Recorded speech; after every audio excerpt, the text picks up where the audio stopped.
Bonjour à tous, nous revoilà aujourd'hui le 8 mai 2018 pour une nouvelle vidéo de pêche. Alors nous sommes toujours au même endroit pour cette vidéo, c'est-à-dire à l'étang de mon APP. Et comme vous pouvez le voir, le niveau d'eau n'a pas beaucoup monté, il n'y a toujours aucun poisson dans l'étang. Et donc c'est de nouveau vers ce petit étang qui est juste derrière, que j'avais appelé l'étang oublié, qu'on va pêcher aujourd'hui. Alors, les conditions d'accès sont pas faciles, regardez, il y a une grosse pente à descendre, ça va être un peu sport pour descendre tout le matériel. Et donc,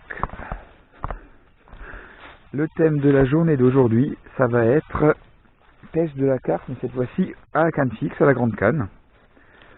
Voilà, donc voilà mon poste. Je suis à peu près là où je lançais la dernière fois. Donc la dernière fois, j'étais là-bas en face et je pêchais au feeder contre cette berge.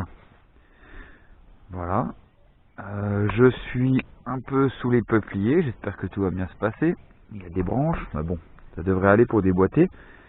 Et donc, premier constat ce matin, il y a pas mal de mortalité là, en quelques mètres le long de la berge. J'ai déjà vu 3 carpes mortes.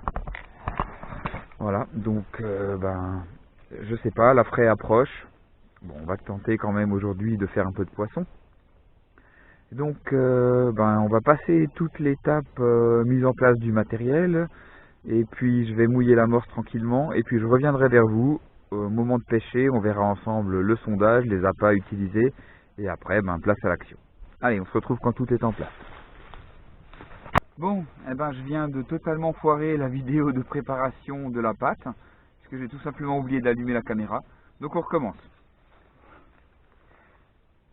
La pâte. Mango and Beauty Ring dans la gamme One and One de chez Fun Fishing.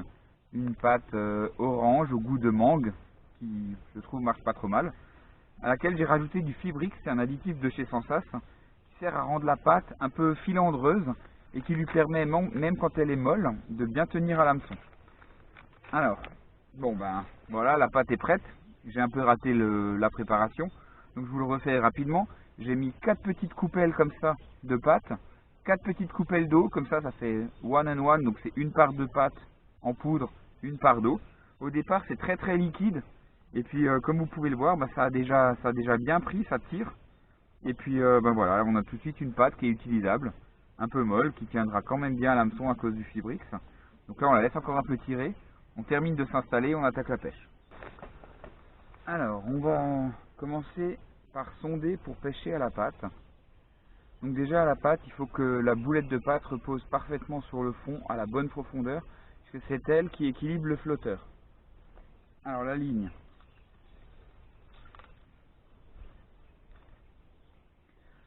Donc c'est un flotteur de chez Sensas avec une très longue antenne, un petit peu en forme de crayon. L'important, posez ça, c'est d'avoir une seconde bague qui est tout au sommet de l'antenne ici et qui fixe la ligne par le haut du flotteur. Donc on a une bague ici, une bague là, j'utilise même pas l'œillet du flotteur. Donc c'est la boulette de pâte qui va équilibrer le flotteur pour qu'il y ait juste peut-être 1 cm d'antenne qui ressorte. En dessous, j'ai juste 2 plombs, c'est des styles carrés de 8.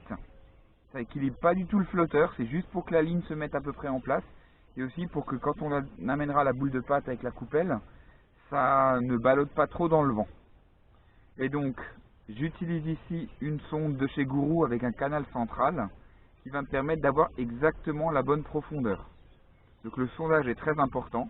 Et dès que j'aurai sondé, avant de préparer mon deuxième kit, je mettrai tout de suite de l'amorce au fond pour commencer à tirer les poissons. Comme ça, peut-être que quand je serai prêt, j'aurai plus qu'à mettre dedans, les poissons seront là, au moins sur le coup principal qui sera donc cette pêche à la pâte. Après, je ferai un coup en bordure à gauche, un coup en bordure à droite, pour laisser des fois reposer le coup à la pâte, ou alors peut-être pour essayer de prendre un poisson bonus si je vois de l'activité. Bon allez, c'est parti, on sonde. Alors je m'attends à ce qu'il n'y ait vraiment pas beaucoup de fond dans cet étang. Et aujourd'hui la pêche se fera à 8,50 m, ce sera bien assez loin, et ce sera aussi pour avoir du rythme. Bon, la grosse inconnue c'était la profondeur. Voilà, il y a peut-être 30, maximum 35 cm de fond. J'espère que j'arriverai à faire rentrer les poissons sur l'amorçage. En tout cas, ils ne devraient pas passer inaperçus quand ils vont arriver. Bon, moi j'amorce et puis c'est parti.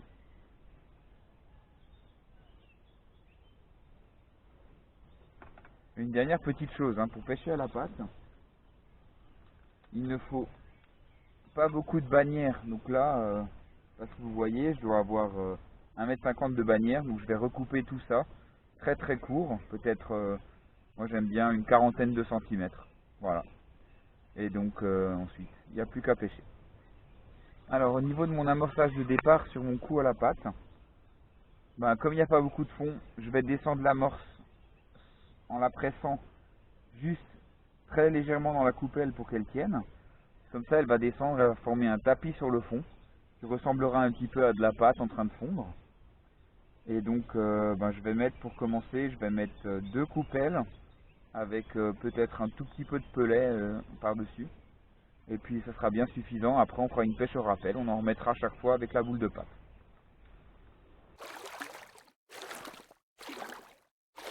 Je vous montre sur ma canne. J'ai rajouté une talonnette bien solide que je vais pêcher seulement à 8,50 m. Donc j'ai rajouté la talonnette à 8,50 m, ce qui va permettre d'avoir ce morceau très très solide. Allez, je vous le montre. Voilà, c'est ce morceau qui est très très solide que je vais avoir sous le coude et qui va m'empêcher d'abîmer le reste de ma canne au ferrage. Voilà, une petite talonnette, donc je pêcherai à fond de canne avec le coude tout au bout contre la protection.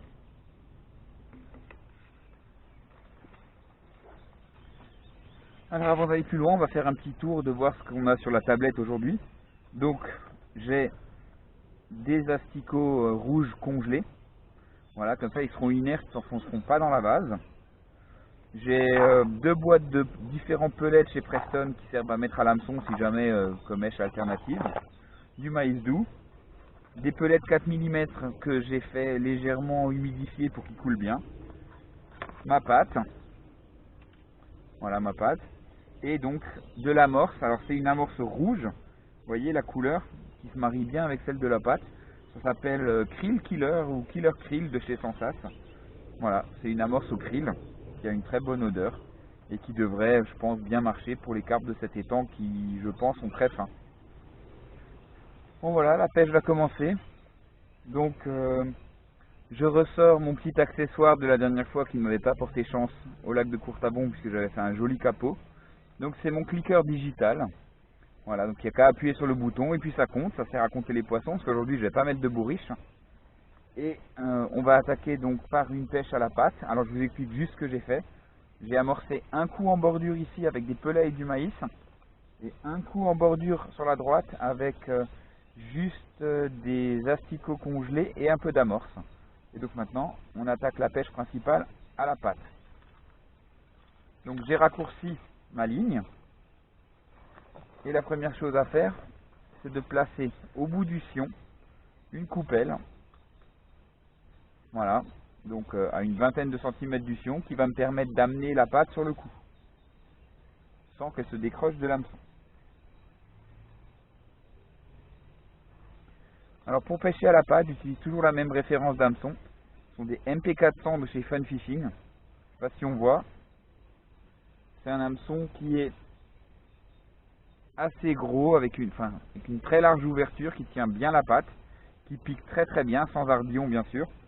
Donc voilà ma ligne, hein, toute courte. Donc le principe de léchage de la pâte. Prends une petite boulette pas trop grosse. On l'aplatit. On pose le fil au milieu. On la referme et on essaye de faire une forme de sonde pyramidale. Et moi je tire donc tout doucement l'hameçon pour qu'il soit juste. On voit encore l'hameçon en dessous là de ma petite pyramide. Donc ma petite boulette de pâte elle va se poser comme ça au fond. Donc pour partir au large, on la met dans la coupelle. Là je vais mettre avec quelques pellets et une toute petite boulette d'amorce. Voilà, à peu près de la taille d'une noix. Et donc je vais amener tout ça sur le coup et on attaque la pêche. Après, il restera encore à régler la hauteur de la barre d'amorçage, puisque à la patte, on aime bien que ça soit très stable. Donc je pêcherai sur la barre d'amorçage.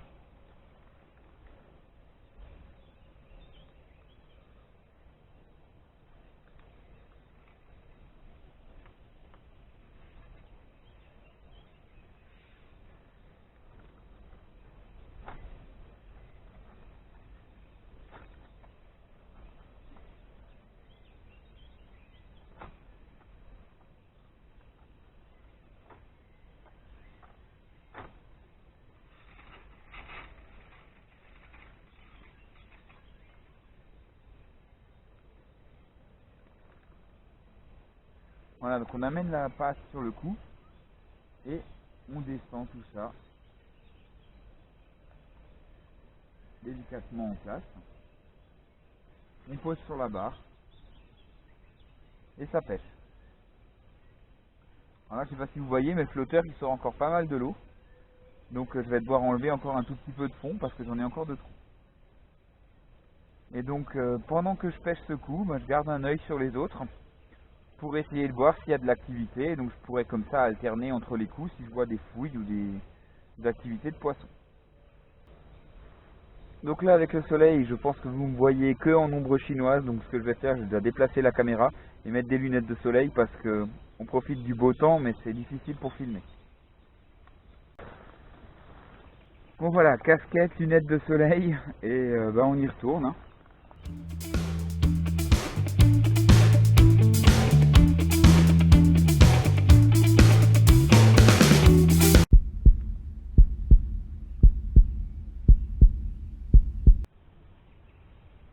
Alors là, il y avait une carpe là, sur mon coup de bordure à droite, là, qui vient de faire un démarrage terrible. Il y a un gros nuage de vase qui vient de se lever.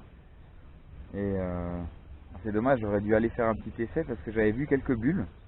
Mais bon, on laisse ça pour un peu plus tard.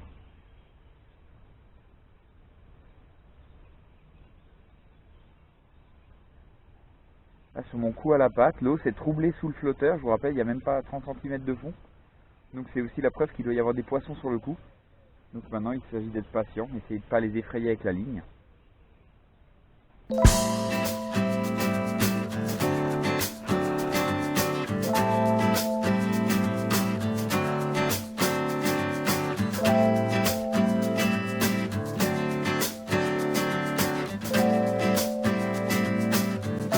Pas mal d'activités à droite là.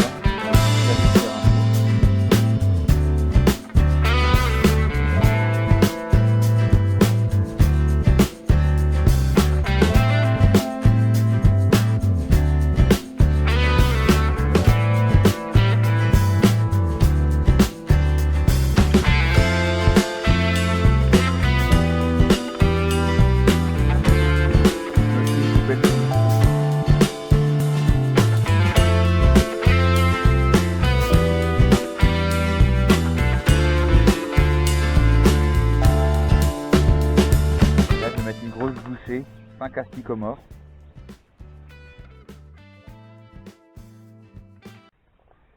Là, il y a des fouilles. Hein. Je pense que il va y avoir une carpe qui traîne sur le coup. La morse s'est remis à pétiller très très fort là. Il y a du monde d'après moi.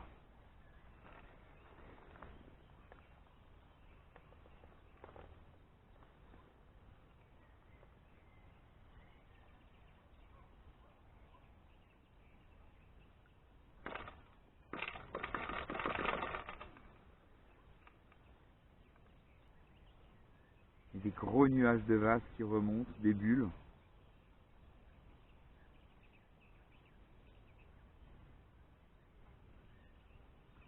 Avec si peu de fond, j'espère juste que je ne vais pas harponner le poisson. C'est toujours très délicat de pêcher avec 25 cm.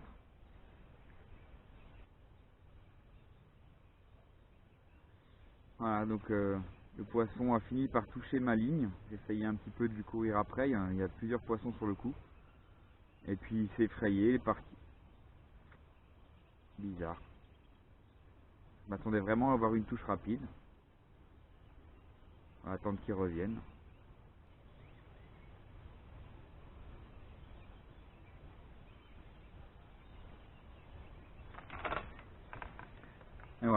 Premier poisson piqué. J'espère pas harponner.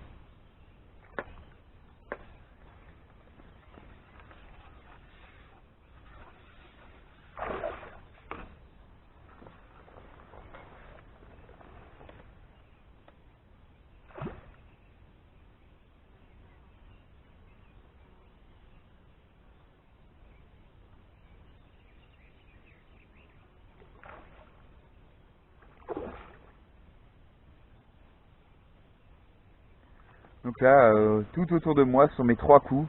L'eau est devenue toute brune partout, donc cette carpe elle effraie tout le monde, ça va être un problème. Parce qu'au niveau des combats, chaque fois qu'on va piquer un poisson, ça risque de perturber beaucoup les autres coups. Mais bon, une fois que les poissons sont sur place, je pense qu'ils reviendront assez vite. Comme les 3 coups sont pas très éloignés les uns des autres, il y a à manger dans le secteur, ils reviendront.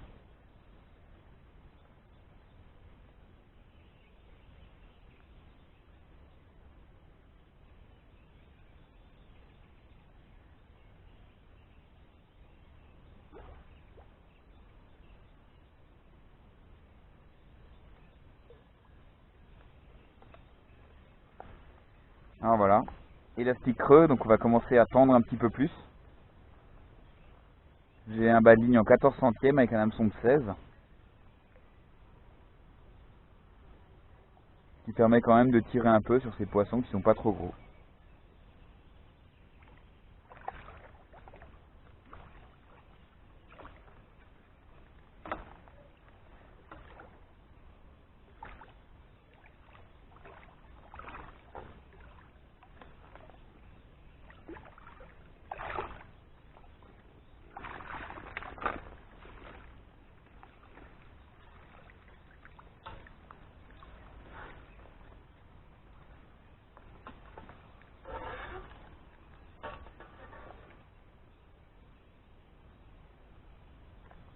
Un poisson qui n'était pas piqué dans la bouche, juste sur le côté. Je vais vous le montrer.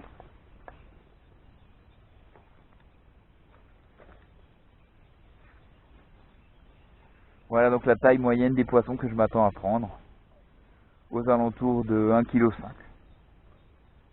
Allez, on la remet et puis c'est reparti. La stratégie à mettre en place avec ce peu de fond, ça va peut-être tout simplement d'amorcer et puis d'aller pêcher un autre coup. Laisser un poisson revenir s'installer et puis pêcher un autre coup, etc., etc. Prendre un poisson par-ci, un poisson par-là en alternant les coups, en faisant une rotation. Et peut-être d'amorcer et en quittant le coup. Faut laisser les poissons revenir et pêcher dessus ensuite.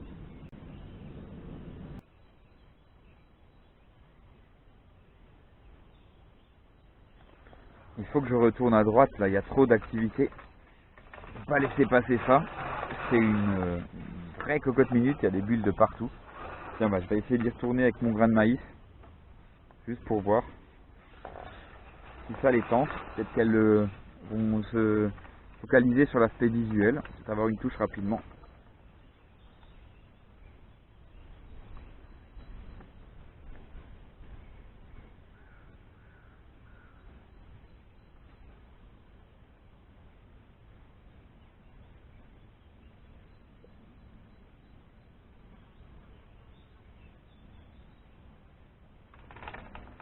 Voilà, ça va pas louper.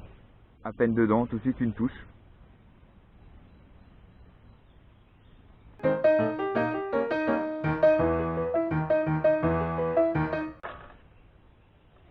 Donc ce poisson là, bien piqué sur la lèvre supérieure.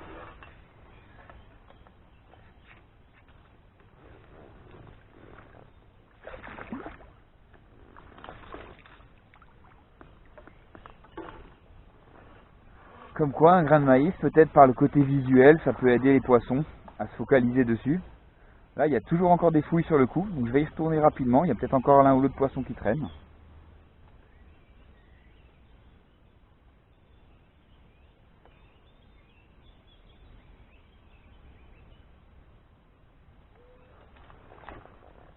Ah oui, j'oubliais, il faut cliquer.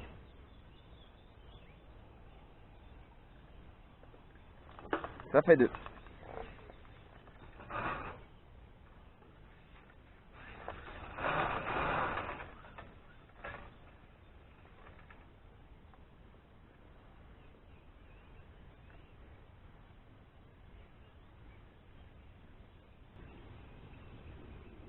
Donc je vais essayer de faire ce que je vous ai dit tout à l'heure, c'est-à-dire de laisser prendre un poisson, laisser les autres revenir, se réinstaller. Il y a encore quelques bulles, mais c'est peut-être juste un seul poisson. Laisser prendre confiance et après pêcher.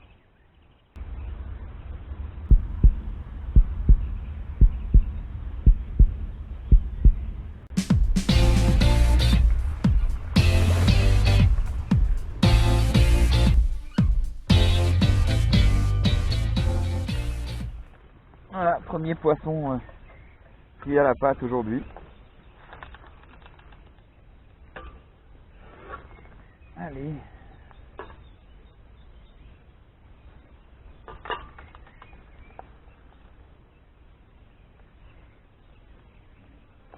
Voilà, donc encore une fois, toujours le même gabarit de poisson.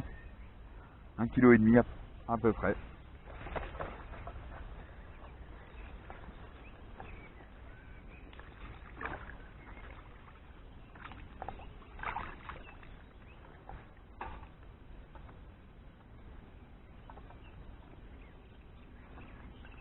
Ça a l'air très calme à droite là, les poissons ont peut-être tout mangé. Du coup on va réamorcer un peu, on y reviendra dans quelques minutes.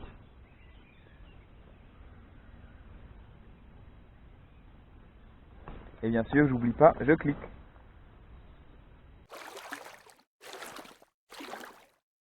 Je prends quelques minutes pour aller m'équiper d'une caméra de tête, pour essayer de vous montrer un petit peu l'activité qu'il y a sur les coups, parce que là avec cette caméra vous ne le voyez pas. Et donc je reviens. Je vais couper cette caméra là et en mettre une autre sur la tête. J'espère que vous voyez ce que je vois moi à la caméra. C'est-à-dire ces énormes nuages bruns de tous les côtés. Il y en a au moins sur 3 mètres de diamètre. Je ne sais pas combien de poissons il y a là en dessous. C'est bizarre, on dirait qu'ils ne sont pas en train de se nourrir. Pas de bulles.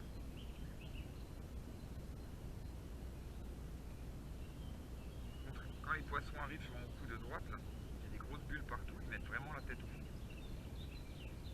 Là, ça nage, ça soulève la base, mais il n'y a pas de fouille. C'est bizarre.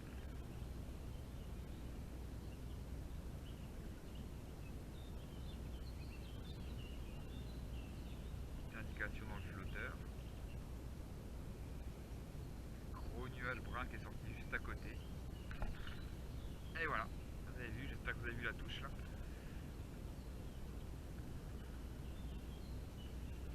Regardez le coup comme il est dévasté là, il y a de la vase partout.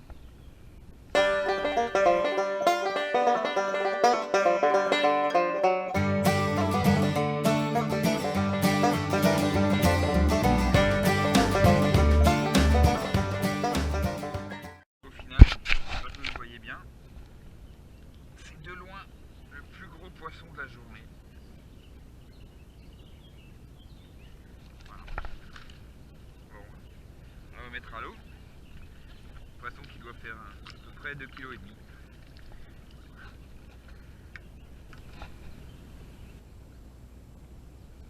Donc là vous voyez ma ligne, hein. Vraiment très très courte, il n'y a vraiment pas beaucoup de fond. Un flotteur, 2 bacs sur l'antenne, 3 bacs sur la quille. Là j'ai rajouté un petit plomb, 3 petits plombs style carré de 6 et un MP400.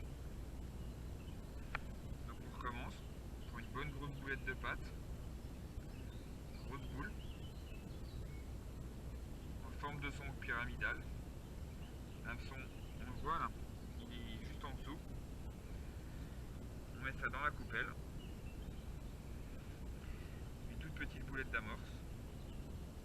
Continuer d'intéresser les poissons. Voilà, et on est parti.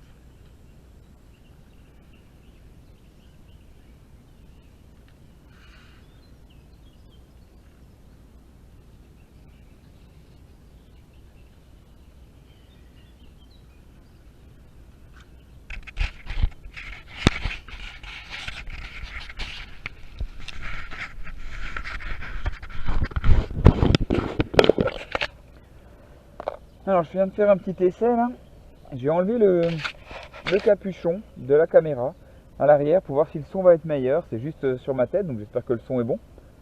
Et puis bah ça y est, on va y retourner hein. Et là-bas, il y a une carpe qui se dort la pilule en surface. Avant de remettre la canne à l'eau, je vous laisse admirer là la super belle fouille sur mon cou à droite. Et je vais repartir encore un petit peu à la patte. Et puis après, s'il n'y a rien, j'irai faire un petit tour à droite. Donc, important aussi, prendre un repère. Donc, vous voyez, j'ai pris comme repère la touffe d'herbe là-bas. Je me penche un peu en avant. Il y a déjà une carpe qui a vu l'ombre de la canne. Déjà parti. Je dépose la boulette de patte et la boulette d'amorce. Et je reviens sur le support et mon flotteur est parfaitement aligné avec mon repère en face là-bas. Et donc, maintenant, il n'y a plus qu'à attendre la touche. Bon, j'ai déjà fait partir un poisson en mettant la ligne à l'eau. Elles sont vraiment très craintives, mais c'est normal avec si peu de fond. Ah oui, j'ai oublié. Il faut cliquer. 4e poisson. Non, oui, 4e poisson. Bon, ça veut pas. On va essayer avec l'asticot sur le coup à la patte, tiens, pour voir si ça fait quelque chose.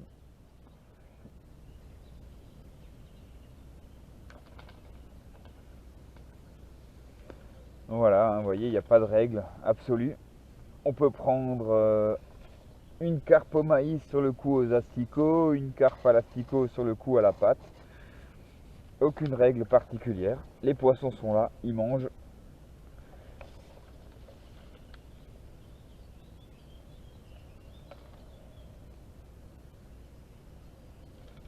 Combat absolument nul.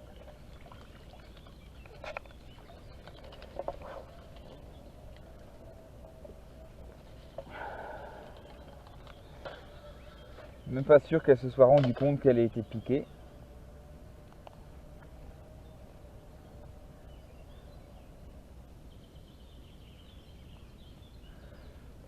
Voilà, ça doit être un poisson de souche d'origine, toute maigre, qui n'ont pas trop de force.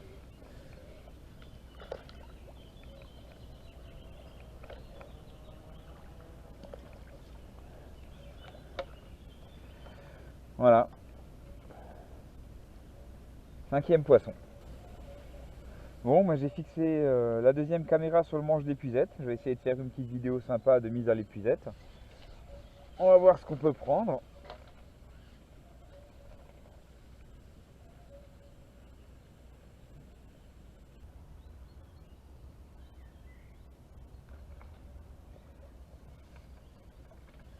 Voilà, je regardais ailleurs. Peut-être que vous avez vu la touche avant moi.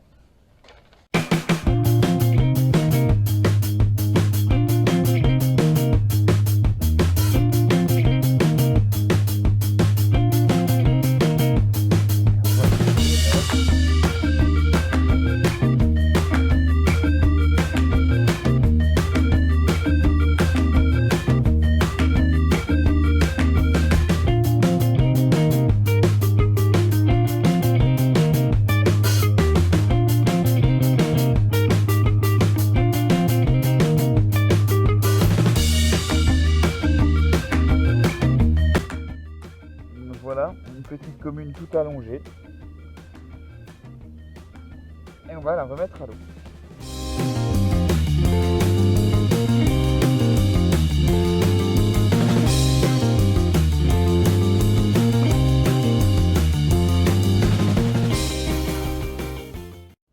Et on n'oublie pas de cliquer 6e poisson.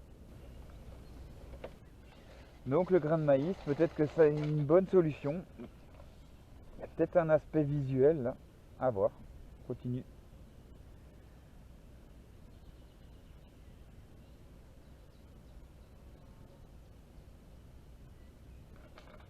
Et une touche instantanée.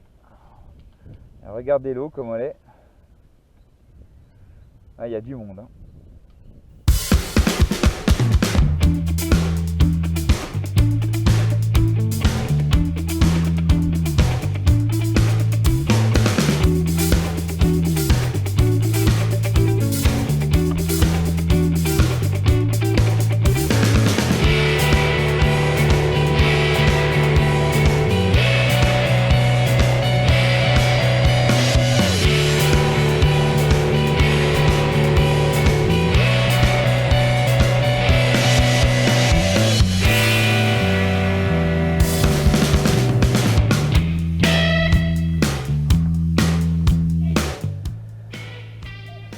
Voilà, un poisson un peu plus joli.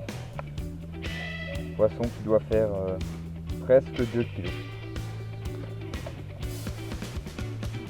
Allez, retour à l'eau.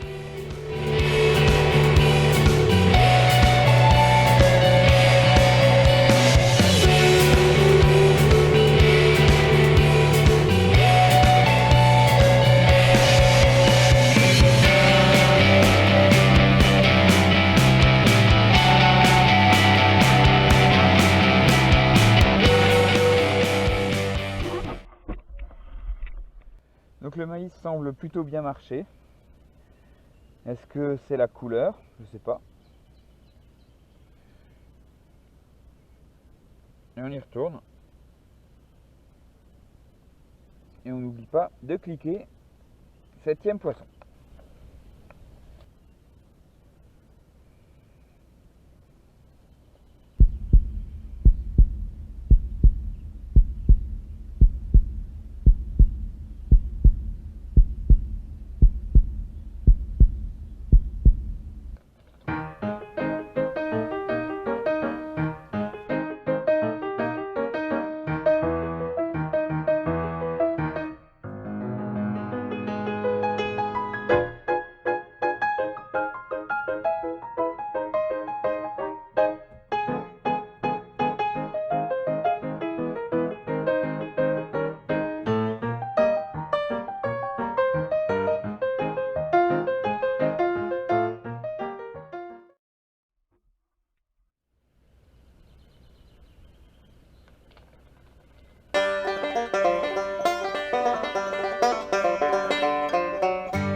Bon, ben voilà, on se retrouve un petit peu plus tard. J'ai coupé la caméra pour garder un petit peu de place sur la carte mémoire. Donc là, j'en suis à 11 poissons. J'alterne le coup à la patte et le coup en bordure. J'amorce toujours avec des asticots et de l'amorce, mais je le pêche avec un grain de maïs doux. Je ne sais pas si c'est l'aspect visuel qui joue, mais en tout cas, j'ai des touches, donc je continue. Alors, ce que j'ai remarqué aussi, c'est que il faut que je dépose la boulette d'amorce juste à la surface de l'eau. Si je la laisse tomber avec un petit plouf, j'ai tous les poissons qui s'en vont et je perds beaucoup de temps. Donc je m'applique à déposer ma boulette d'amorce bien précis, mais à la ras de la surface.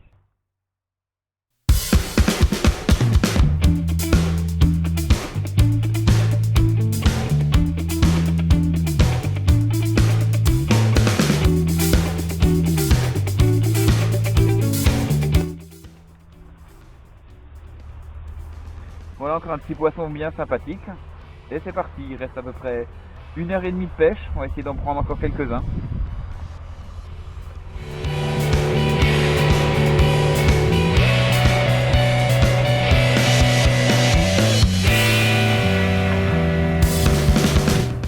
Douzième.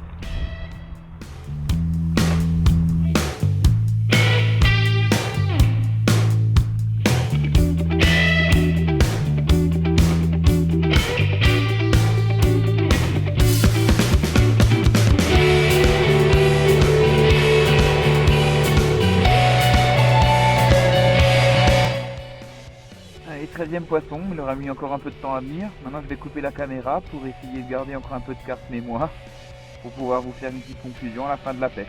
Allez, on se retrouve tout à l'heure.